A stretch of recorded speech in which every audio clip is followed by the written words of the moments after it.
Hey hard forkers, welcome to the long form conversation with one of the projects that we're assessing in the 1BTC and 32 Ethereum show. If you haven't seen that show yet, there's a link below. Make sure you check it out. Effectively, it's a competition show amongst our team to see who can trade their way to that mark of 1BTC or 32 Ethereum. These projects have made a small donation to us. We then individually decide whether we hold that project, sell it, or invest more. So look, check out the main show and enjoy this long form interview with this project. Cheers. Thanks so much for having me. Yeah, no problem. Just so you guys know, my name is John. I'm the lead developer of PAMP Network. PAMP Network is a price-reactive cryptocurrency. So when we talk about price-reactive, right, a lot of people are confused. Does that mean that, the token like takes its price and reacts to it or something like that? So I think a lot of people are confused as to what that means. So I'll just make it real clear. When we talk about price reactivity, we just mean that at the end of every day, we take a look at the price of the coin and we average it across several exchanges.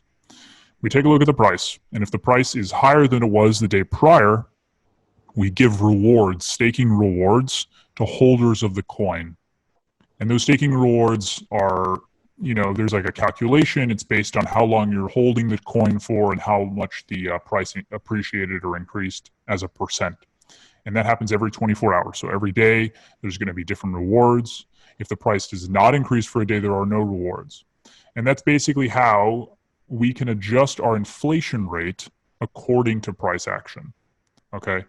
And this is similar to some other, experiments in price reactivity. We can, call an Ampleforth, for example. Ampleforth is a similar project where they have rebases when the price is above $1. And then they remove tokens from the supply. Your wallet has less coins when the price is below $1. So we're in the same vein, I guess, but it's different because we react directly to the price, and it's not based on how far it is from $1. It's based on how far it is from the day prior. We also don't take tokens out of people's wallets. Yeah. So that's just a brief introduction on the project. It's a price reactive coin that adjusts its inflation rate relative to market demand. So that's PAMP Network. Yeah, awesome. I think, I've been following this stuff like BOM, right? That was the first deflationary, right? Yeah. So it's just kind of interesting seeing how that's come around, and then it's like, it's all like turned into this crazy arms race of like Right. deflation So and BOM, staking and liquidity and yeah. like, whoa, who can have the coolest rewards and like craziest formulas to get gains and yields and stuff, right? Right. Yeah. So we have a deflationary, mechanism as well. So when you sell the token, you're going to be burned about 8% or transfer. It's sell or transfer, since when you send it to an exchange, we consider that a sell. So if I'm selling the token on a decentralized exchange, I pay a fee. If I send it to a centralized exchange, I pay a fee, and that fee is 8%. So 8% of whatever you send is burned. It's removed from the supply. 8%. And it's a big ouch. But you got to think of it in comparison to the rewards, right? So the reason we do that is because we know the rewards are high enough to make up for it. So that 8%, if the price is positive for several days in a row, you're going to make that 8% back. It depends on how long you're holding, right? But you're going to make that 8% back in probably a couple of weeks. So if you hold it for a couple of weeks, you're already in the profit for just holding it. I mean, probably even less. If you're holding for probably 1 week and the price is positive several days in the week, you're going to get that money back as well. So I think the 8% burn is really only for people who don't hold the token. And that's something we do want to punish. If you don't hold the coin, you're not participating in the protocol as it was designed. So obviously, you're going to be penalized for that. Nice. I think like I was in BOM right from the beginning, watched it evolve into XIO. And that was the problem with BOM, is that there was, people believed in it, and it was like a store of value that deflates, right? Except the traders just whittled all the value out of it. Yeah. It's so like the 1% burn wasn't enough, right? So we want people to trade our coin. It's not like we don't want any volume on exchanges. In fact, we actually have a minimum requirement for volume. It's part of our formula. If the volume is too low, the rewards are going to drop dramatically. So we do want some trading activity, right? But we want to promote holding the coin more so than trading it, right? So swing trading, buying it and hoping to sell it later that day to make a profit. That's not something we want. We want to have this as a long-term hold project where people trade to buy and sell their profits, but overall, we want to make it, mostly a long-term hold project. That's like the point of it, I guess. Yeah, 3 months, 6 months, a year, right? Because the staking rewards, they cap out right at 60 days or 30 days, right? Or something. Is that Right. changing? So today we're gonna launch our new update. We've been working on it for the past week. It's been a lot of work on it, but we're increasing that cap to 100 days. I see. So that's about 3 months. And after 3 months, obviously, you're still going to get rewards every day. It's just that your reward per day does not increase. So, It stops going for up. It just example, flatlines. That's good. yeah. So, it doesn't really, your balance won't flatline, obviously. You're still going to make 100x the rewards you did on day one. And so Right. that's something you got to consider. On day one, you're going to get a small amount because the point is to hold. So on day 10, you get 10x the amount on day one. On day 100, you get 100x the amount, right? So if you're at day 100, you're already making a huge amount on positive days Wow. that we just don't really think there's a huge incentive to continue increasing it per day because, Yeah. the second you sell those tokens, that 100x day multiplier goes to zero. And so you kind of got to start all over again if you do that. So I think there is still the incentive there, even at 100, even capping it at 100 days, there still is that incentive to continue holding because you're going to be making so much per day at that point. Mm-hmm. Nice. Okay, so that's a good. Let's talk about the supply then, because that sounds Yeah, unsustainable, right? If you just keep printing tokens and it's inflating, right? So what's the circulating supply and the max supply? Your standard coin market cap stuff, and what is the sure. market cap right now? So I think market cap is probably around 4 million because the circulating supply is 2 million tokens right now. Yeah. It might have increased to 2.1, 2.2, somewhere around there. It's probably around 2.1 or 2.2. It's So and the 2.3 right price is now. Yeah. okay. Well, I think CoinMarketCap is wrong, but Obviously, it doesn't sure. matter. It's okay. They're They're off by about 100K, but it doesn't really. It's semantics, I guess. So the market cap is around 5 mil, Yeah. and so when the rewards are given out, they are added to the supply, obviously. So the market cap will inflate, or the supply will inflate. The market cap will also increase based on rewards. So if we maintain a $2, price, we're at $2 right now. I'm just giving an example, Yeah. and you get, 10% of your money in rewards. The price didn't increase 10%, but you still got 10% more. You see what I'm saying? So you're actually Yeah. still making money, even if the price is basically the same range. You're still going to make a good profit because of the increase in supply that you get a part of. It's like your rewards. You get more tokens. But yeah, so obviously we don't want to inflate a huge amount, right? We don't want to get it to 10 million tokens. We're targeting an inflation rate of a couple 100% over the year. So yeah, on average, like 200% over the year. And whoever holds the longest is going to, take advantage of that. So if you're only holding for a couple days at a time before you sell, you're not going to really see that return, right? If you hold and don't sell at all for the full year, your balance will likely double at least. It depends, obviously, like I said, on the inflation rate. So we're targeting between 1 and 200% for the overall yearly inflation rate. So if you hold the whole year, that's how much you're going to get in tokens. That's not including the increase in price. We're just talking about Right. tokens. Yep. But yeah, so we do have to control it. We have a couple mechanisms in place to control inflation. One of them, obviously, is the burning. So anytime somebody transfers or sells, they get their tokens burned, and those burns increase on negative days in a row. So if the price has been negative or stagnant for multiple days in a row, the burn fees increase by 2% per day. So it's a strong disincentive to sell, because I know a lot of people, right?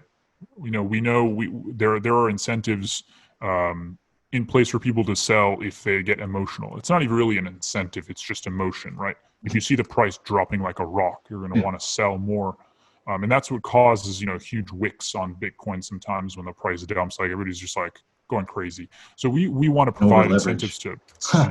Right. Well, yeah. So luckily we don't have, BitMEX for PAMP.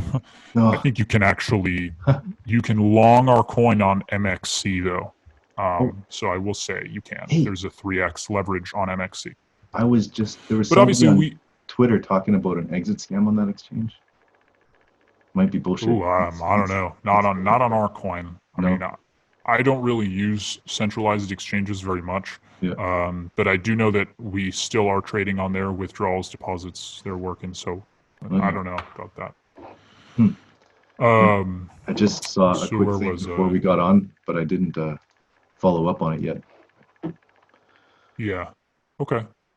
Well, anyway, so basically, we increase the sell burn fees on negative days in a row because we want to prevent people from panic selling. Yeah. Or emotionally acting, illogically, because it's just not realistic for the price to drop like a week in a row unless people get emotional or start panicking. So we want to we put in some stops, and so those burns are deflationary. So they reduce the effect the rewards have on the supply because they burn a portion of the supply. But other than that, yeah, I mean, if you hold, you will get token rewards at a pretty high rate over the year, I would say, and that's just an incentive to continue holding the token. Right. So how, like, fine tuning those percentages, is that like going to be ongoing as you guys develop it, or is it going to be locked in at one point or another? What do you think? How does that work? Right. So right now we can change it. It's called the inflation adjustment factor, and it's a number in the inflation, in the rewards formula that allows us to adjust the inflation rate or the amount of rewards given out on a certain day. Right. So right now we have control over it, but we want to make this a decentralized project. Obviously, we don't want to have that kind of control. We only have it in place because we want to find an optimal number, and I think right now we have found an optimal range. It's between 600 and 800 for that number, and that's what we think is the optimal range. We will set up a DAO in the future that allows holders. What was 600? What was 800? Was what? So it's a number for our formula. It's a number. It's called the inflation adjustment factor, and it allows us to basically control the inflation rate. It's like from 1 to 1,000 or something. Yeah, it's any number, and the higher the number, the lower the rewards, or the lower the inflation. I see. Right now we have it set to 800. We may change it to 600 to increase rewards in the near future, but we want to set it at a constant number so people don't get confused. Right. And we also want to set up a DAO, which is just basically you can consider it a decentralized governance system, like organization for voting. So you use your tokens to vote on what you think the right number should be. Yeah, that would be great. So we don't want to have control over it. We want the token holders to have control over it. So if the token holders think they want to target a higher inflation rate, okay, we can vote on it. If the vote passes, you increase the number to whatever you think the right number is. We're going to have, basically a vote. We're going to set up a system whereby you can use your tokens to vote on things like that, like the inflation rate. Yeah, that's awesome. So that's like a future thing we're working on. Nice. Amazing. I mean, that stuff is, like I said, it's progressing so fast. How many guys are you working with? And you guys, everything's on GitHub. I saw it looks like there's a couple commits every week and stuff. It's only like 6 months old, right? Or 6 weeks old, eight weeks. Yeah. Right? Yeah, so our website's a private repository, so you won't be able to see it, but we've been working on that a lot. Okay. And yeah, we're working with 5 guys on our team. We added another marketing guy, so we're 3 developers and 3 marketing.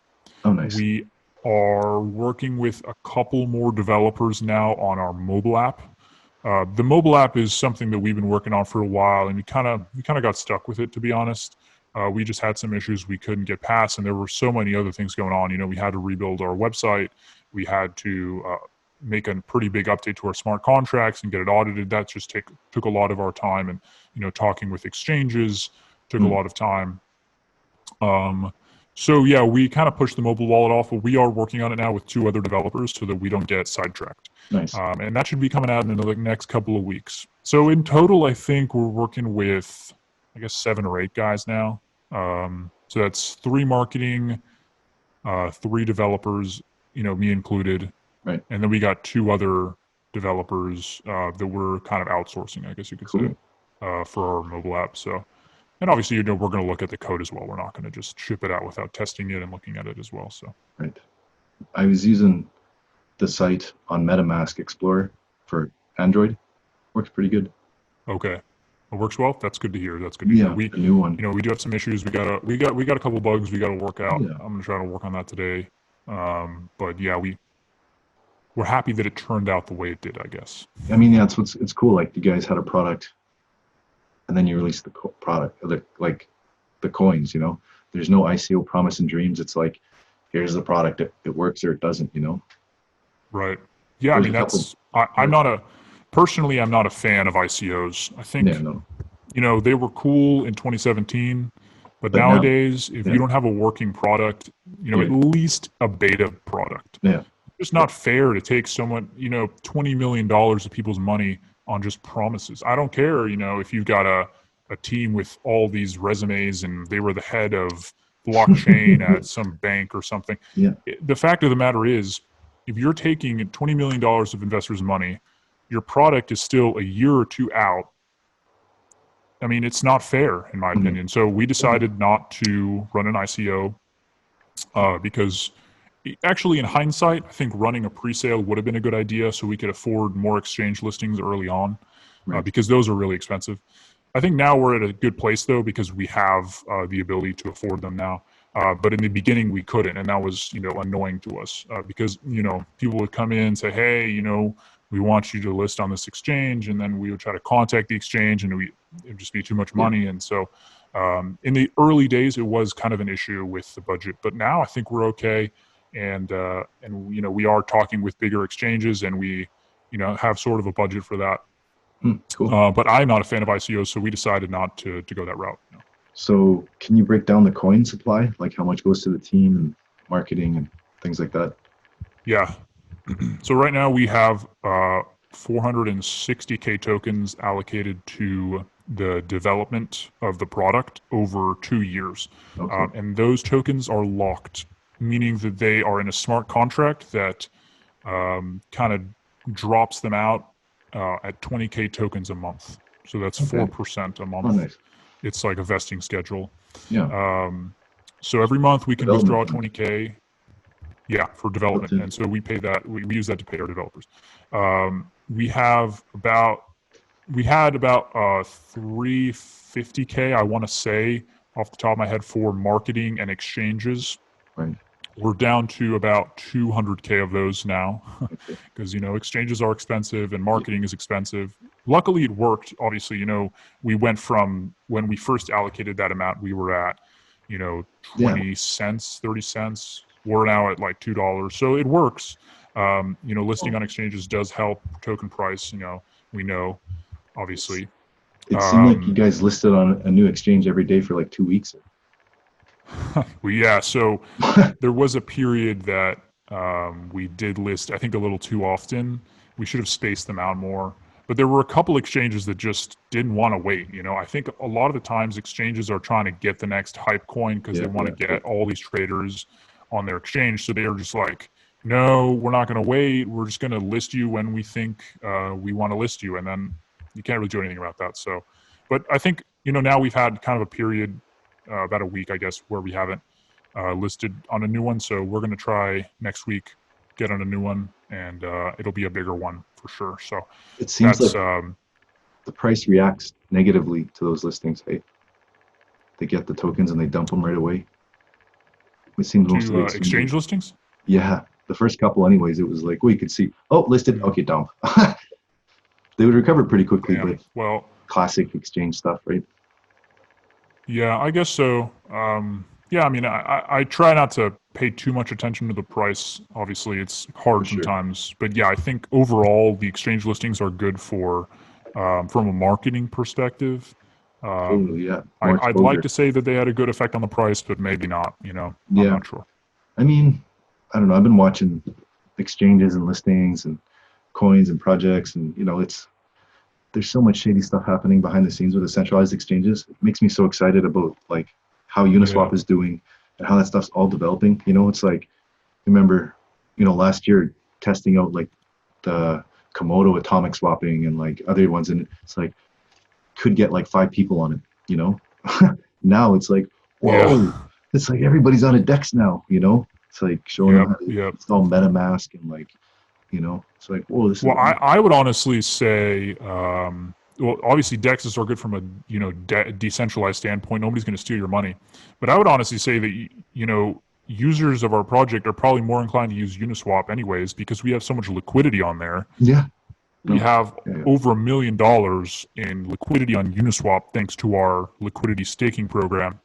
So even if you are normally used to centralized exchanges, you would probably get well, it depends on how much you're trying to buy and sell. But if you're trying to buy and sell a large amount, you'd get a way better deal on Uniswap because we have so much liquidity. It can support the price yeah, when people try to dump it. It can support a larger buy or a larger sell without so much slippage. So now that's a huge benefit. Although, right, I would say today it's way too expensive. The fees to use it are just absurd right now. yeah, But I would say overall, you normally would get a better price on a DEX now because at least Uniswap because there's so much liquidity on there. yeah, totally. And because I mean, I find on exchanges with the order books and low supply coins, it can run so much up and down because the like there's so many decimal places in the books, and they can't. There's not enough actual orders to fill them. I see. Yeah, So yeah, like, that's also an issue. um, That's also an issue. I so think the Uniswap helps to solve. yeah, can you explain how the liquidity staking is different on Pump than it is on say like a normal Uniswap project? Because I know in my community everybody's talked a lot about impermanent losses, and it's kind of if you're a holder of a Mhm. coin, you don't want that, right? So can you just Yeah, explain that's how that works? right. So there is obviously a risk inherent to providing liquidity to an exchange. Now, Uniswap tries to get around that by giving you fees. So like there's like a very small percentage, but some certain percentage of all of the trading fees go to the liquidity providers. So they try to make up for the impermanent loss. In my opinion, it doesn't really work. So what we did is we provided a bigger incentive to providing liquidity because it's so important, right? Yeah, It's not just for like trading; it's just for like in general, a project needs yeah, to the have health of the liquidity to project. be Yeah, like legit. A lot of projects don't. I'm not going to get into that. I just think it's for a project to be legitimate. In fact, for our protocol to work properly, you need to have liquidity. Because let's say that I'm a whale, I want to pump the price 2x so I get a huge reward. If we didn't have enough liquidity, maybe I could put in like $5,000 and the price would pump 100x or yeah, 100%. It's possible. yeah, But we have so much liquidity now that the protocol operates properly because you can't just pump the price with 5K or 10K. You got to put in a lot more because there's liquidity to prevent like high slippage and huge price increase. So, mm, anyways, we provide an incentive for people to do that, provide liquidity. We give tokens. It's like you put the PAMP and ETH. You have to put both sides in the liquidity pool. You get these 50-50. Yeah, tokens from Uniswap. You basically stake these tokens via our website. There's like a smart contract. There's a whole bunch of technical mumbo jumbo. Basically, you get tokens every day, regardless of price action. So that's unlike our other program where like you get tokens when the price increases, right? This is just you get tokens every day. It's a lot easier to estimate your monthly rewards. Right now, I think it's like 30 to 40%, and you can estimate that properly because there's like a calculator on there. And so when you have liquidity sitting in the Uniswap exchange, there is going to be some impermanent loss, but we try to make up for that by giving you more tokens. So if you lose tokens because a lot of people are buying, you're going to get more tokens from the staking to make up for that, hopefully. If you lose ETH, on the other hand, or ETH or whatever, because people are selling a lot, that's not something we can help because we can't just give all the liquidity to providers a bunch of ETH. It's just not realistic. But hopefully the tokens that you get will also make up for that. So that's our hope. nice. So it's changed from 48 hours, like the last website, or is it still? No, it's still, you can withdraw every 48 hours. We are going to change the formula a little bit so that just like with the price reactive staking, you get more tokens per day Right. the longer you stake. That's kind of how that works. So we're going to change the current liquidity staking formula to also Oh, nice. basically give you more tokens per day the longer you hold, and that's Right. a change we're going to make. But yeah, you still have to wait 48 hours before you can withdraw your liquidity tokens, and that's just to prevent people from manipulating it by adding and withdrawing constantly, because that's kind of a manipulative tactic. People watch Uniswap a lot. They want to see who's adding, who's withdrawing, who's Yeah. buying, who's selling. If they see somebody constantly adding or constantly withdrawing, it's kind of a manipulative tactic. So we've decided to try to limit that by having a minimum staking time. Nice.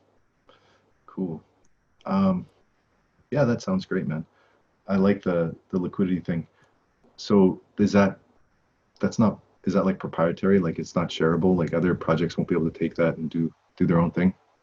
Oh, they can It's a take it. private. Yeah, all of our code is open source. I All see. of our code is open source, and in fact, I would be fine with another project taking our smart contract and using it, for their liquidity staking program. It'd be nice if they could give us a shout out, like, "Hey, this is theirs." But Yeah. like, the nature of open source is like anybody can use it, and we're okay with that because we think the open source software is the future of software, and we think that in order to be a decentralized project, you need open source code. Yeah. Awesome, man. And then can we just talk about your camera, it does work. You're just anonymous, right? You don't want to reveal your real identity. Your real name is not John Pump. Just like I'm not really Johnny Gonzo, but my name is Jordan. Yeah. So You've remained, or you've chosen to remain anonymous. right. Just maybe address that. Yeah. So our team has decided to remain anonymous. We'll see what happens in the next few months. It may change, but I'm not going to give any promises. Right. This is because several things. First of all, we each have private lives. We realize that doing a project like this could sometimes interfere with our private lives. I've seen a lot of projects, the founders getting like huge amounts of publicity or like, Yeah. getting their family involved. It's, it can get into a nasty process when you have lots of, Skycoin. money in people's hands. Yeah. And so I understand that some people may say that that's not fair. Some people may be dismayed or may not want to invest in our coin because of that, and that's okay. I think, But I mean, Bitcoin was anonymous. there's obviously, right? So, yeah, right. I don't think a decentralized project needs a public leader, No. and the rest of our team agrees. They don't think it's necessary. Well, if you Obviously, guys- for publicity reasons, it's a good idea to have somebody say, this is a legitimate project. They're not here to steal money. But we just don't want to get our private lives involved in the project because of the attention it can bring, and also because of regulatory reasons. Some of us live in countries that are not particularly favorable towards cryptocurrencies or crypto tokens or securities or whatever you want to call them. I don't think this token is a security, but I'm not a lawyer and I'm not going to act like one.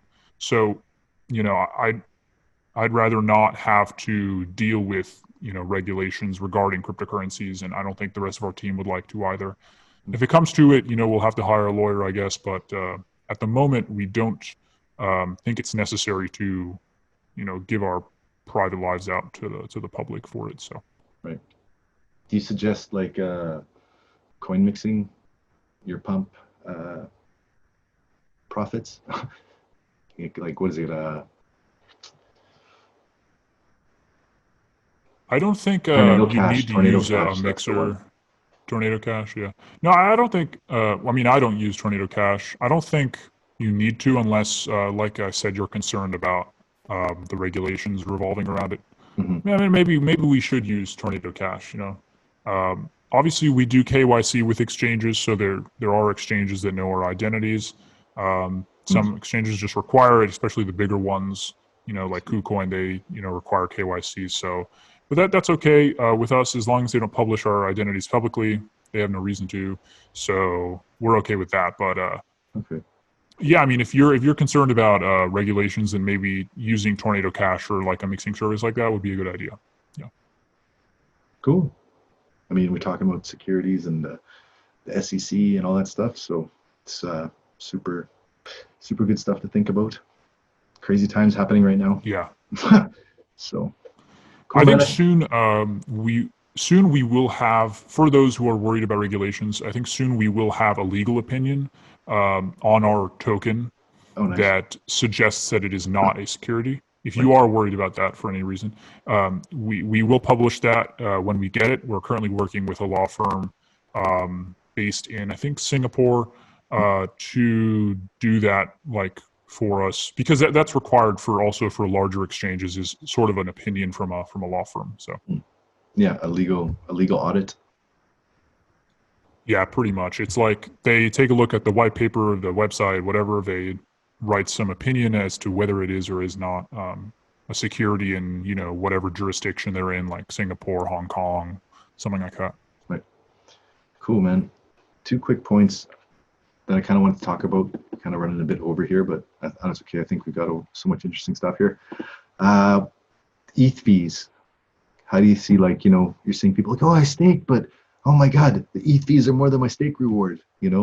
Like the staking, the Yeah. ETH today was insane. You're paying like $8-10 a trade and stuff. How do you see that? Today I don't recommend anybody use Ethereum, honestly.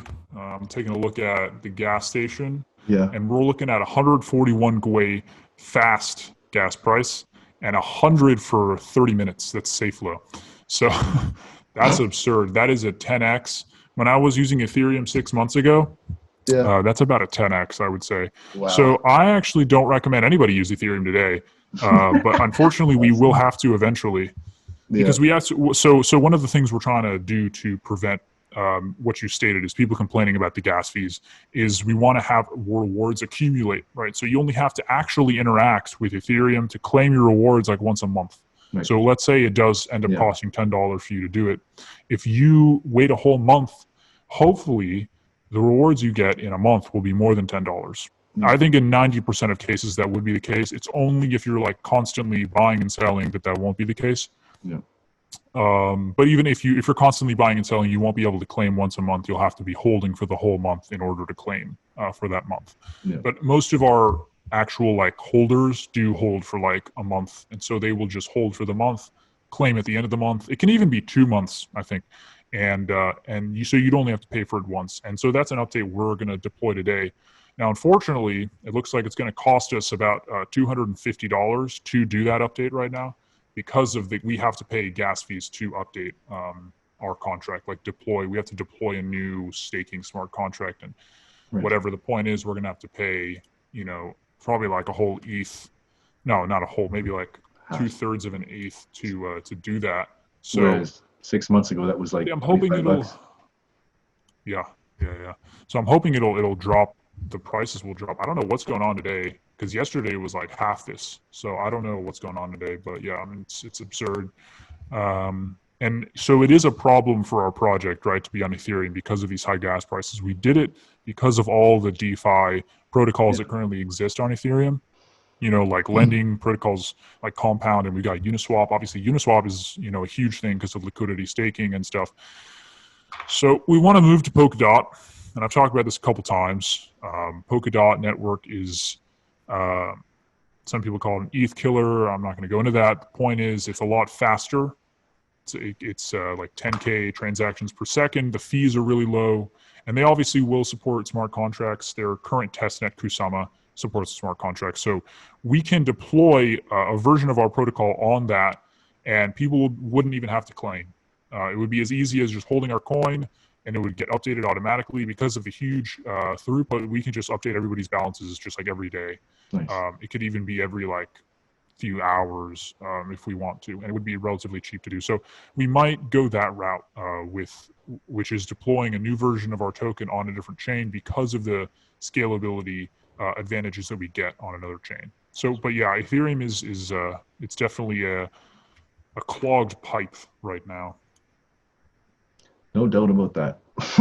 No doubt. But yeah, you gotta get to the arena to play the game, right? So it's just part of, you Yeah. know, cost of doing business right now. Yeah, I unfortunately. don't make a trade unless yeah. it's like an ETH or half an ETH at least, you know. Anything less is just useless. You know. Right. Yeah, I think if you want to do like some major trading on our coin, you're going to have to use a centralized exchange if you want to just like constantly buy and sell. Mm. Use like MXC or BKEX is currently our highest trading volume exchange.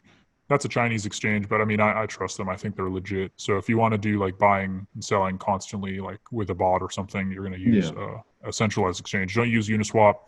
You're not going to make money. It's going to be a huge issue. I wouldn't recommend it. Buy and stake. This is the season where you got to do it. Exactly. It's like people Yeah. are going crazy, like, whoa, 20%. It's like, just wait a week, okay? Yield farming. Yeah. Yeah. No, I'm in these crazy days. Okay, I think we got everything, man. There was did I forget anything? Is there anything else that you want to talk about? Good things coming up.